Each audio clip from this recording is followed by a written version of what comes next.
জীবনে যখনই আমরা এমন কোনো পথে চলতে চাই যা মূলত কাঁটায় ভরা, ছোট পাথর থাকে যা বিঁধে যেতে পারে, তখন আমরা কি করি?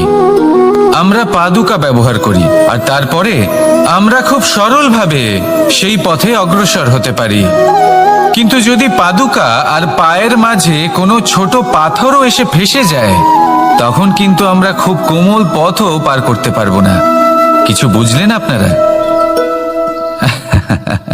এর সারমর্ম হলো এটাই যে আমরা বাইরের যুদ্ধ জয় করতে পারি, সেখানে সফল হতে পারি, কিন্তু তার থেকেও অনেক বেশি গুরুত্বপূর্ণ আর অনেক বেশি কঠিন অন্তরের যুদ্ধ হয়। অন্তরের সমস্যাগুলি হয় লোভ, মোহ, ক্রোধ, লালসা, ভয়।